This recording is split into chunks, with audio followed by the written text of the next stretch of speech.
Welcome to the Unfuck Your Fitness podcast. I am your host, Christy Castillo, and I'm here to give you real talk and cut the BS so you can actually enjoy building a body you love. I'm a personal trainer obsessed with giving you simple action steps to take you from feeling stuck to feeling sexy. Let's go.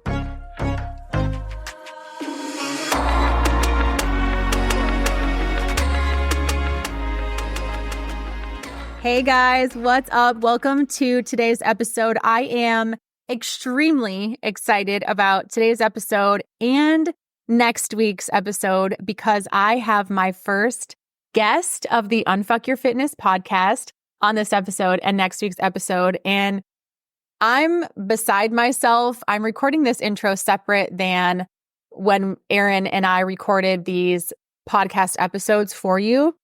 So I already know what we talked about, and let me just tell you, it's so good. You are going to get so much value from these two episodes. Now, don't get me wrong. I know you get a shit ton of value from all of my episodes. Just give myself a little pat on the back there. But in all seriousness, you are going to learn so much. You're just going to get so much value from these two episodes. Erin and I had a conversation before we recorded to go over just what we wanted to talk about and get on the same page and just communicate. And we had such good topics and just meshed so well together. And we could talk about these topics, I feel like, for hours, but we had to kind of reel it in a little bit. But still we had to make this kind of a 2-part series because it's just such good information. So I am really excited. I cannot wait to hear your feedback on these episodes. And also, just before I introduce her, just the fact that I have a guest on the podcast. This is the first one. This is crazy. I have gone back and forth many times, just to be completely honest, transparent with you.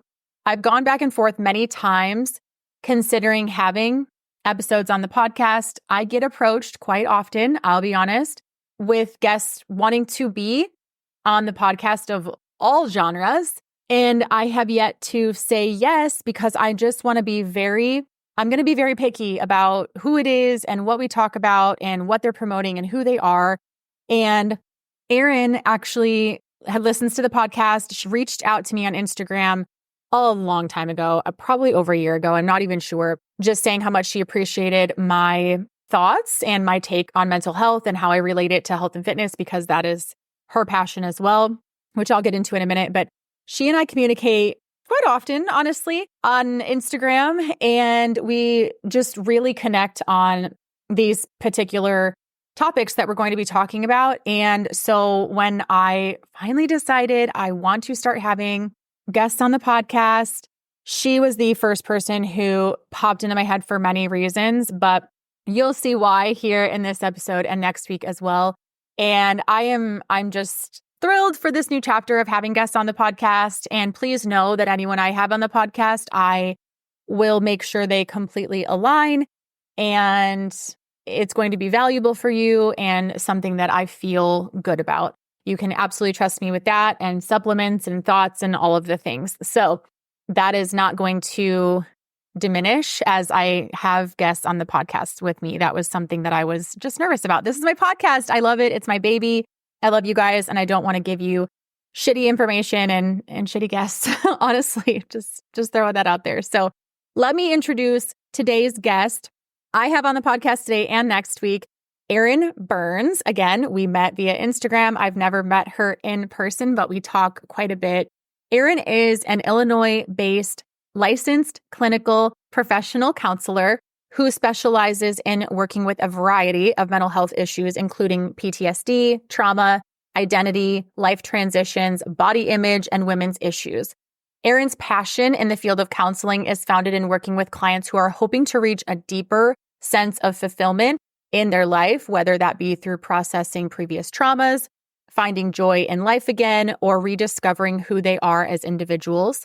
Erin opened Soul Healing, love the name, in July of this year, 2024, and is currently accepting new clients in person or telehealth services.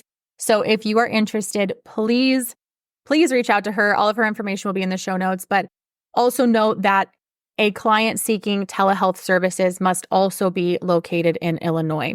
A little bit about her practice. Soul Healing is a mental health counseling private practice in the Chicago suburbs. It is a place for healing and rediscovery of self. With compassion as our compass, we honor each individual's journey towards wholeness, fostering a safe and empowering space where autonomy flourishes, integrity prevails, and diversity is celebrated. We are committed to embracing the uniqueness of every soul, fostering a community where everyone feels seen, heard, and valued. I love that so much. I feel the same way about my podcast in a way, so you can see why Erin and I get along so well. Erin is also open to consultations to people out of her area. So if you are not in the Chicago or Illinois area, she is happy to have a conversation with you and help you find someone that can help you along in your journey. As you know, I have struggled with mental health. I have gone to therapy. I highly, highly recommend. And Erin would be someone great to either go to if you're in the area or to help you. I would trust her with my listeners to help you find someone to help you. So without further ado, let's get into today's episode. Okay. Hey, Erin. I'm so excited to have you on the podcast, as you already know, because I told you that a bunch of times. I'm really excited about this topic. I'm excited that you are my first guest. So yes. I'm ready to get chatting. Are you? I'm so ready. I'm so excited. All right. So let's start by talking about a topic that comes up a lot of times for my clients, and it's come up in my own life, obviously, which is the number on the scale and or the size of your clothing and the meaning that we give to it, even if we don't know where that meaning comes from. And even if we don't know why we're giving it meaning. I have a lot of clients who want to lose a certain amount of weight. They want to not fit in the certain size of clothing that they're fitting in right now. They want to fit into clothing that they used to fit in or the size that they used to be in college or pre-kids. And this can be obviously detrimental to our journey as far as these aren't things that we can necessarily control. And so I definitely want to talk about that. And just as far as that goes into self-worth and that number and how it relates to all of those types of things. So what are your thoughts on this subject? Yeah, it's funny that you say like having clothes from like college or whatever, because I held on to a pair of jeans from high school that was like my goal to get back in them. And one day I was like, this is so stupid. Like my body has changed.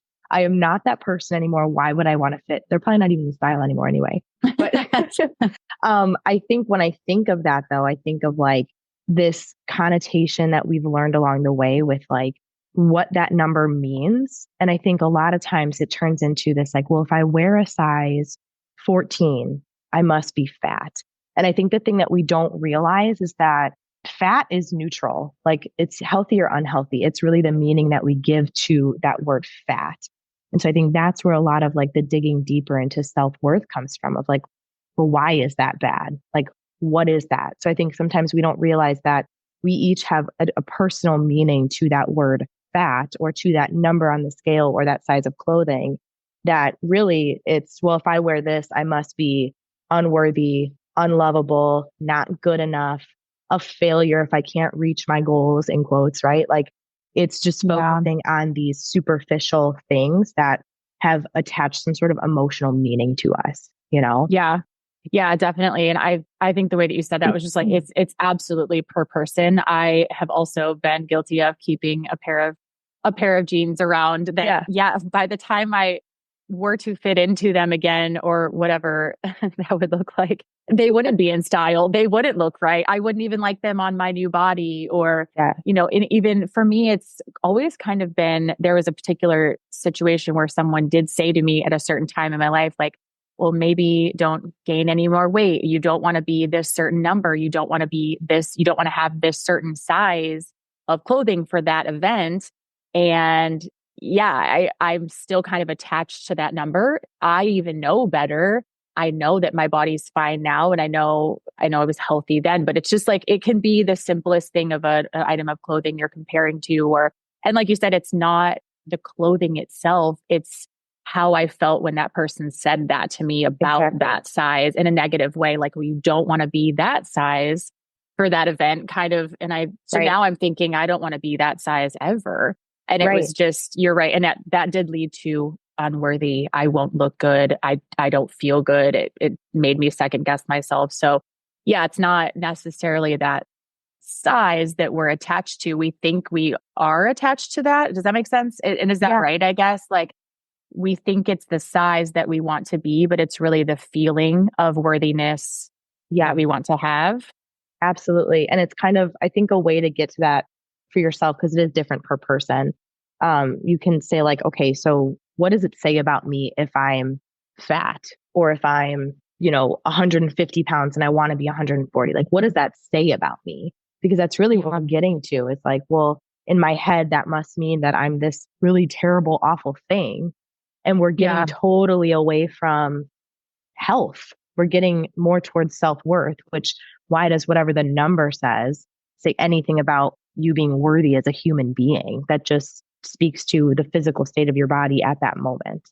True. Yeah, that's true. And they do coincide so quickly. We can get so lost in the number and the health versus what that means for us and our self-worth. And I've done episodes on that before about, the number on the scale is literally, it's just how much your body weighs. It has nothing to do with our worth, but we have definitely attached a meaning from a source. Let's get into that a little bit of how, and I don't even know if we're cognitive of that source, but we've definitely attached a meaning of that into our own insecurities.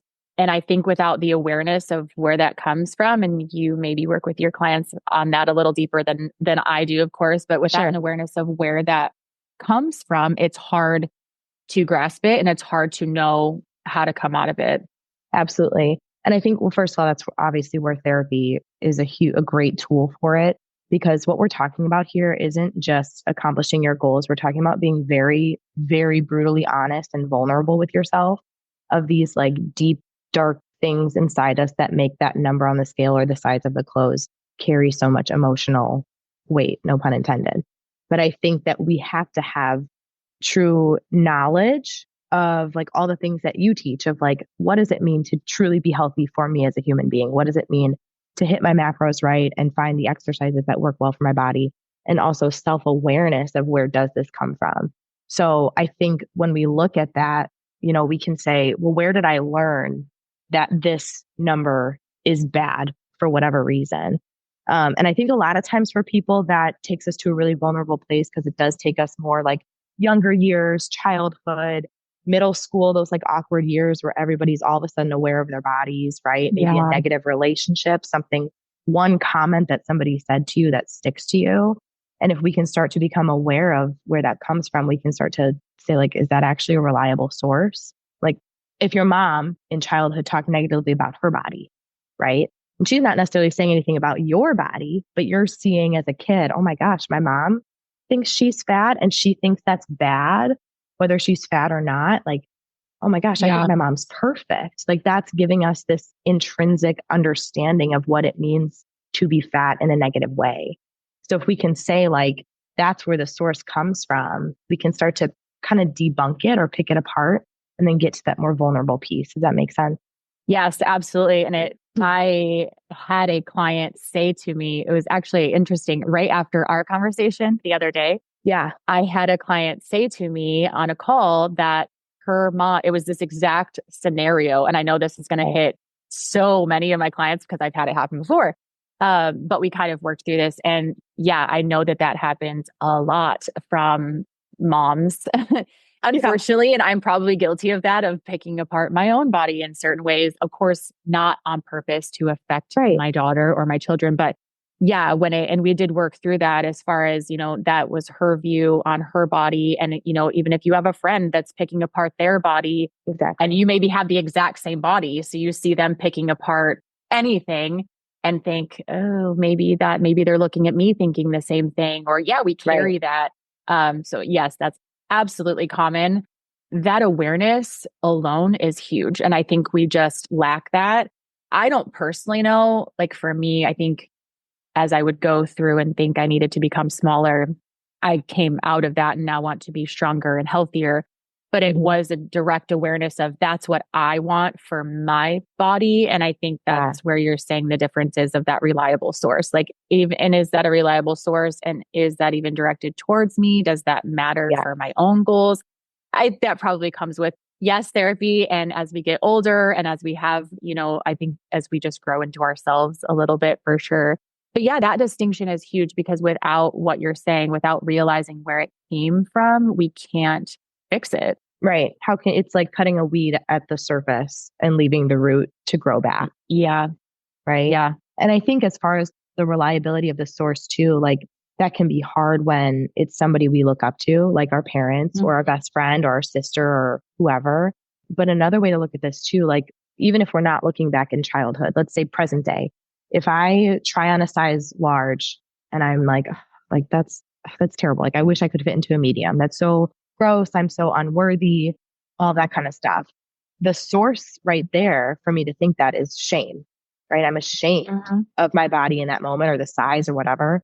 And then we can take that emotion. So if the source of that thought is shame, well, is shame a reliable source? Like if you were doing a research study or you were like trying to gather data and shame was the number one resource, like, no, that's not reliable. Of course not. Right. Right. So I think we can kind of use our emotional reactions to really check ourselves and kind of say like, okay, that's not a reliable source of information. So why am I putting so much emphasis on this feeling? Right. And my feeling is not a fact. It's just a reaction. And then that's where understanding the root of it is important, because we can say like, well, I feel shame because of XYZ. And that's where that deeper healing comes from. Yeah, that makes a lot of sense, because you're right. It doesn't have to be a person. And I have a lot of clients that I'll ask, like, did something happen? Why are we feeling this way? And honestly, a lot of times we don't know, because my mom didn't ever directly call me fat, but she did call herself fat, and that can go very deep. And I mean, as far as just foods being bad, or the way, I mean, that diet culture. Years ago, I guess my mom, ladies my age, a lot of my clients, their moms, just that was that culture of being skinny, and all the magazines and all the diets and all the, oh my gosh, so many things. So many. So that was just a way. It's just not really like that anymore. But a lot of my clients and a lot of my friends grew up watching people go through that. Even, I think I've talked about this in episodes too, doing hair. I cut hair with a hairstylist for years, and my clients were always on a diet. They were always on a diet. They always wanted to be smaller.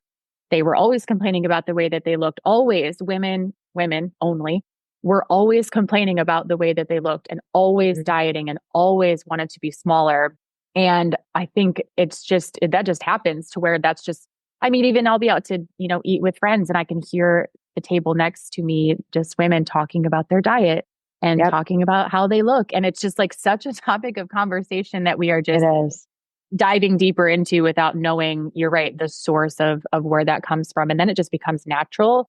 So I love that we're having this conversation, and we're having it with each other for all these listeners to hear, but also with our clients, because it's important, and it should be normal for us to understand, like, where did that thought even come from?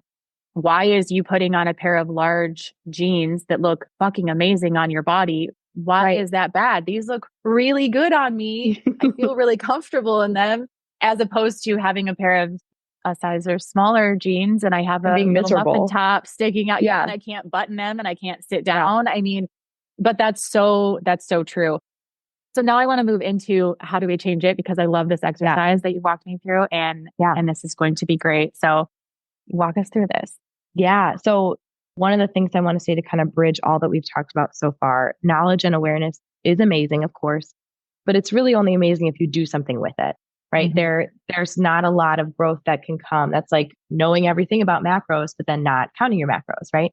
So the exercise that I suggest to so many people for so many things, but I think is really helpful for this topic, is this ABC exercise. It comes from a trauma therapy actually called cognitive processing therapy. And more broadly, just comes from CBT, cognitive behavioral therapy, which I know a lot of people have heard about. But what you do is you kind of evaluate the situation. So you have the A, the B, the C, the activating event, the belief, And then the C is the emotional consequence. So let's say we'll use that example that I'm at the store trying on jeans, right? That's my A. I'm trying on jeans. That's the activating event. The belief as I'm trying on the jeans is, oh my God, I'm so gross, or I'll never reach my goals. We'll go with that. I'll never reach my goals. And then the emotional consequence that I have is shame, right? Like I feel terrible about myself. Like, why can't I do this? Kind of get down on yourself. So that's what's happening for you in these moments. Then we want to go through kind of challenging or picking apart that process. So then you'll ask yourself that thought in column B, that thought of like, I'll never reach my goals. Is that realistic? No, right? Like, first of all, nobody can tell the future as far as I'm aware. Like, if you can, right, please let me know how. That's pretty cool. But you don't know the future. It's also not realistic because scientifically speaking, if you do the things you're supposed to do and you stay consistent, you will reach your goals. Yes. Right. So that's number one. Is it realistic? I will tell you most likely the answer is no. But even if it is realistic, whatever thought you have in B, then we go to, is it helpful? Because no matter how realistic the thought is, if it's not helpful, what is that doing for you? Right. So no, that thought of I'm never going to reach my goals is not helpful. It's actually very harmful. It's making me feel like shit. It's making me feel hopeless and helpless and all these things that make it hard to reach my goals.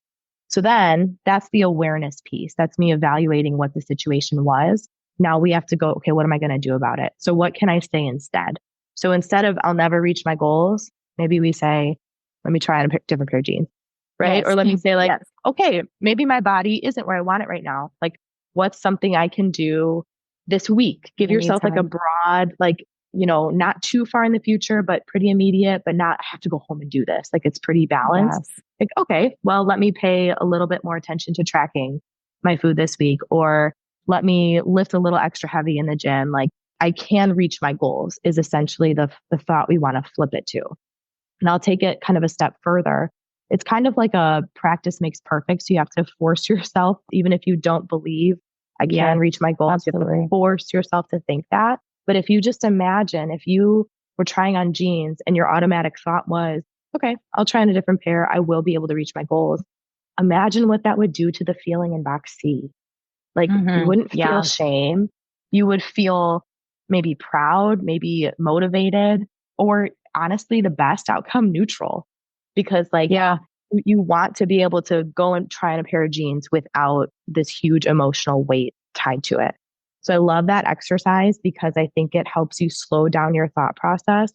And especially that, is it realistic or helpful? I see this light bulb moment happen with clients of like, oh, like I'm acting as if this is so realistic and this is my go-to thought when it's really not realistic and it's sure as hell not helpful.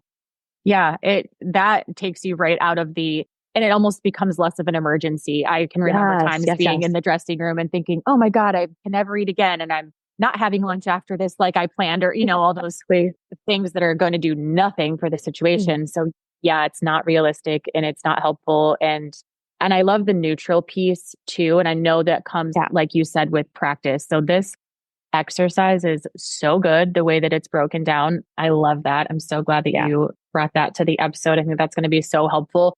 But you're absolutely right. You have to do it whether you believe it or not. You have to say it whether you believe it or not. You have to keep asking yourself. And then eventually, just like anything else, it becomes a habit and you do become neutral. I still, speaking of jeans, I just purchased I don't even know, 8 pair from American Eagle the other day. And one of them fits great. The rest of them kind of fit. So it's never, but I'm like, it's not my fault. It's the jeans' fault. At this point, I'm like, I don't care. I'll send them back or I'll wear them looking kind of half stupid. It's not, I'm not really stressing about it, but you're right. I didn't know about that exercise, but that's kind of what I did. Yes, I love that. I've known that. So, and that's great. And it also takes you out of, like I said, the emergency part, but it takes you out of the self-worth. Now the jeans don't have anything to do with you not being able to fit into the jeans. It just becomes about you. What can you do about it? You can reach your goals, but go get a different pair of jeans in the meantime. And I love that. So that's perfect. And then along with that, inner healing, which I had to do a lot of. I feel like this is a really big part. And I like that we're kind of breaking it up as far as, like you said, you can have all of this information. And if you do nothing with it, it's not going to help. It does take time, but how do you change it? There is that ABC exercise, which is very hands-on and it's kind of immediate. I mean, you can do that in the moment, which I really, really like. And that's very helpful to have something in that moment. Because a lot of times I think I'll bring this up with my therapist and you kind of forget about it. Yep. So the inner healing is huge. Knowing that your worth has nothing to do with your size, knowing where those things come from. I think when I started this podcast being Unfuck Your Fitness, and a lot of people are surprised that I do so many episodes on mental health and the combination of that. I was someone that I was having you on the podcast and we were talking about mental health and they were like, oh my God, this person doesn't listen to the podcast, but, and she was just like, oh my God, that's so cool that you're going to be talking about that. And I'm like, well, I talk about that a lot because it's actually the foundation of your physical health. So I think I just want to touch on this too, the inner healing and how much that transfers over into your physical journey. Because I used to say like, the gym is my therapy and I come out here to, be healthy and, all the things.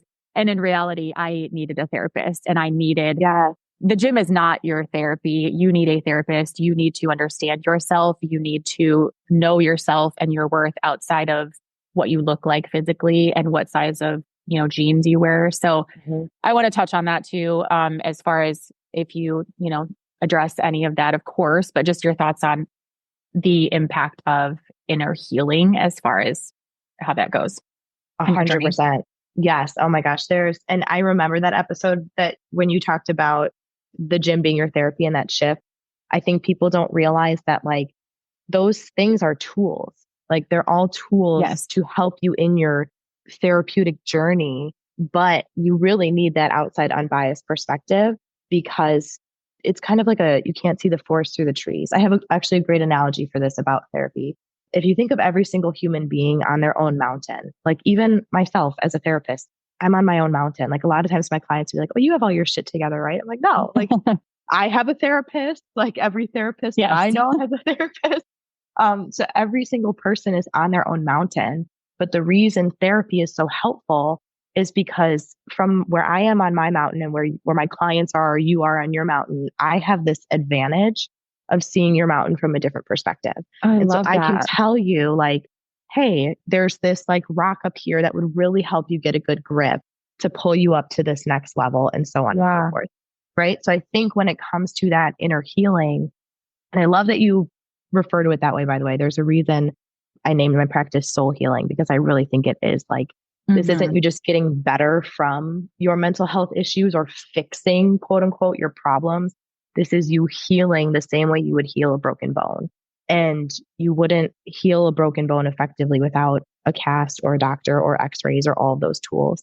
And I think therapy just provides that space to look inward and really see like, what are these things that we've either consciously or unconsciously avoided or shoved down so deep that are impacting us that we have no idea of, right? Like there's so much in there. Yes. And I just really think that like digging it out through the help of therapy is, oh my gosh, it's the most powerful thing. And then that really, I think once you can break through that when it comes to physical health, it makes such a difference. I've had so many clients who are processing trauma who are saying like, oh, I can't sleep because I have bad back pain. Yeah. I wonder if your trauma is causing that. Like, no. Like, it's just my back. And then we go through a trauma therapy and they're like, you'll never believe it. Like I'm sleeping like a baby. My back hasn't hurt in weeks. And it's because of all this stuff that built up is shoved down that comes out in some sort of physical sense too. So it really goes hand in hand. Absolutely agree. I'm glad that you brought that up. And I am not an expert in that, but I do know that a lot of my digestion issues, pain issues, autoimmune issues were definitely, I didn't know at the time. I knew through healing that was like, oh, that's why all of this stuff was just stored in my body and had to come out in a physical way. Yeah. Yes, it is absolutely. I think last week's podcast was about taking time off and for pregnancies, injuries, and I absolutely lumped mental health in there because when my mental health was in the shitter, literally I couldn't function. And so I had to take some time off to heal myself from the inside out before I could do anything physically. So absolutely. I think inner healing is obviously so important and therapy, and it's all just so related. So I want to move on and talk about shame Yeah. and its role in our fitness journey. We talked about it a little bit earlier in regards to, of course, feeling shame for how we feel in clothing. But I know that shame a lot of times comes in my journey in the past. I don't deal with this so much anymore. I did. But a lot of my clients, it's this shame of starting over every Monday. It's this shame of saying I'm going to give up certain foods and not being able to do that. And the shame of not sticking to our workouts 100%. Progress over perfection is what I preach, of course, but we're trying to hit perfection. We're trying to be perfect. And so I definitely want to talk about that a little bit. I loved the natural and manufactured emotion piece of this that you talk about. So let's dive into that. Yeah, absolutely. So I think sometimes what we forget is that we as human beings and the way that our brains work, emotions are a biological response, right? So there's actual chemicals and neurons firing that cause emotional reactions. So I bring that up because as human beings, we have different types of emotions. So natural emotions are the types of emotions that 99% of human beings will experience as a result of some event, right? With that 1% being like people who aren't physically capable of experiencing emotions. So literally every human being who has emotions has these natural emotions. So think of when you watch a scary movie and you get scared when the thing pops out, natural emotion. When you lose a loved one or something happens, you feel sad, natural emotion. So those are the natural things that our brain goes through biologically. Manufactured emotions then are the opposite. They are manufactured from our thoughts, our experiences. So think of that ABC exercise. That shame was manufactured from me saying, I'm never going to reach my goals, right? So they are not natural to us as human beings, which what this means is then that shame doesn't really belong to us. So in order for shame to be a natural emotion, shame is attended with, or I'm sorry, is correlated with like guilt and that type of thing. So shame and guilt go together. So in order for those emotions to be natural, we need to have intended the harm or the outcome, right? So for shame and guilt to be a natural biological process, we need to have intended the harm. So when I say that, and we think about this in regards to fitness, let's think about like you eat a cookie when it doesn't fit into your macros, right? Like, or you eat a cookie in general. If I eat a cookie and then I feel shame, I think sometimes we can look at that and say, well, what was my intention of eating the cookie? Right? My intention, I'm guessing, or your intentions for eating the cookies is not to fuck up your fitness goals. You're not sitting there eating it like, I really want to mess this Hope up. this right? really fucks my body up. Yeah, great. Exactly. So, I mean, just naturally there, then that shame and guilt does not belong to you. There's another natural emotion that would fit better, like maybe regret. Maybe if it is out of your macros for that day. Okay, I regret that decision, but let me make a better choice tomorrow. Or maybe you're baking cookies with your mom and it's like a moment of connection and your intention is to like have a good moment with your family. Okay, great. Then the natural feeling there is probably joy or happiness, right? Like, I think if we look at what our intentions are, it takes away that shame because it truly does not belong to us. And shame is like the poison of absolutely. anything you're trying to accomplish, you know? So I think that's really powerful.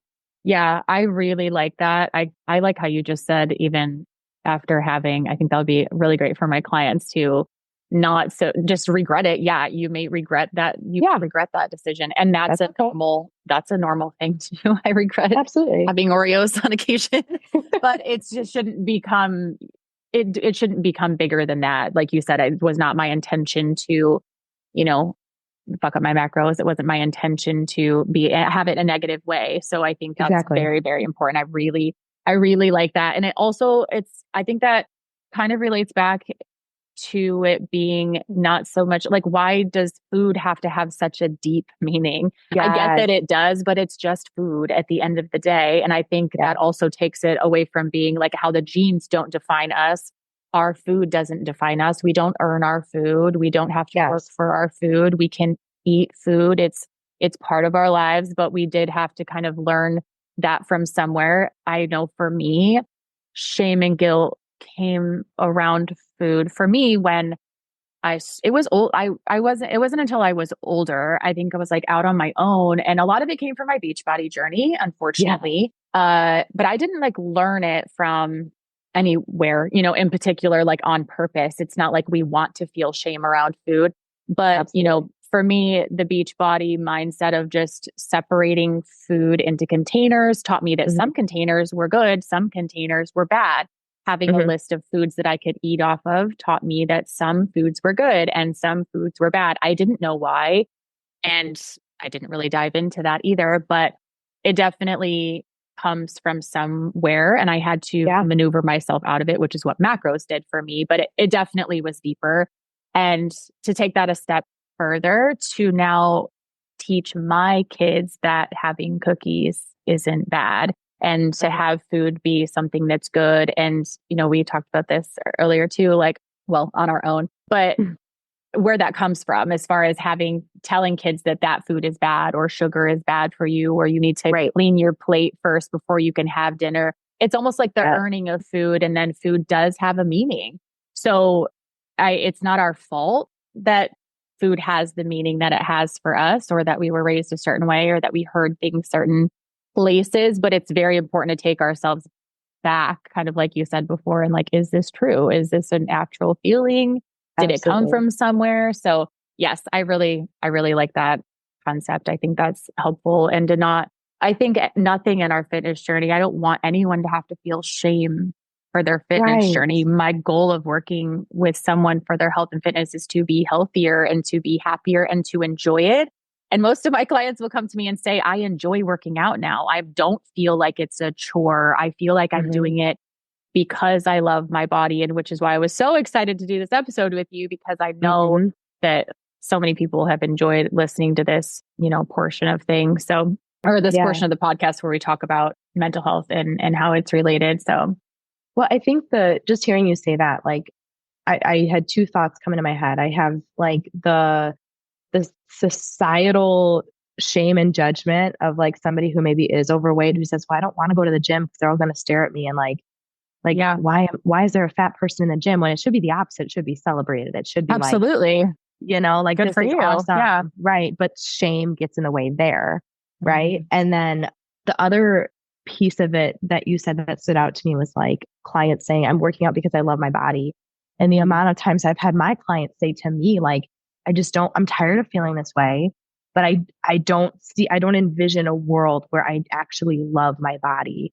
And I think one of my favorite things about those moments with clients is I see their pain in that moment, but on my side, I'm like, oh, you just wait. Like it's possible.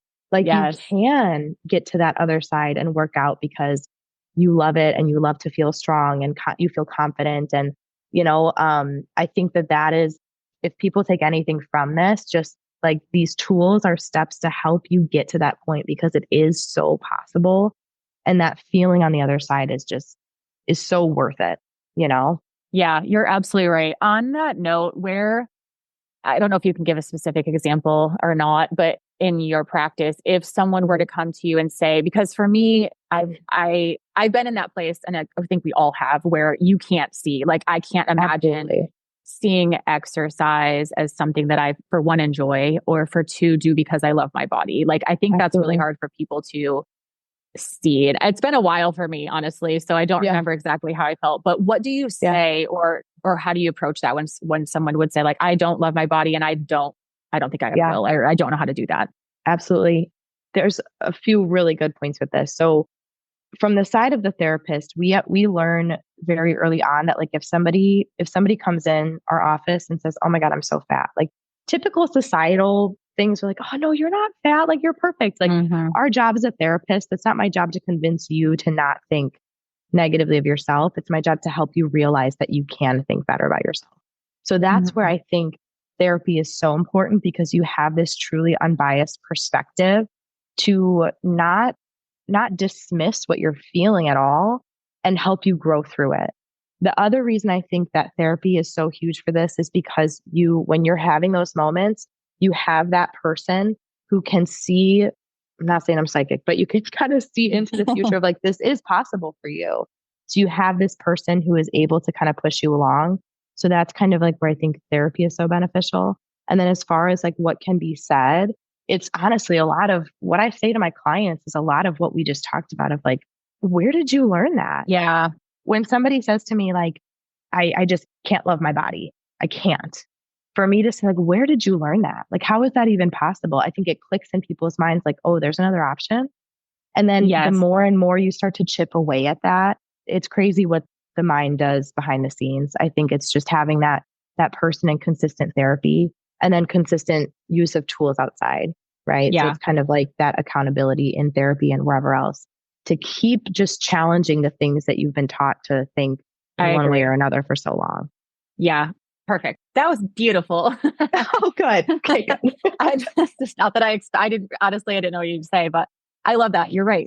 Just going back through everything that you just said. And it, like, when you just walked through that, like, that's exactly what I will do for my clients as well. When they come to me and say, like, I don't think I will ever be a small person because my family is bigger, or my mom always said I was big boned, or I don't know how to eat, or they just, and as I walk through, like, well, why do you feel that? Do you honestly feel that way about yourself? And yes, we dive into, and you're right, we can take them, I don't want to say pretty quickly, but sometimes pretty quickly, like, but you can do it another way. I have helped people and you have helped people, or I am in a position myself to say, I am someone who, eats for health. Like, I didn't think that was possible for me either, but it is. And I'm going to show you and walk with you, but you're also valid in feeling that way.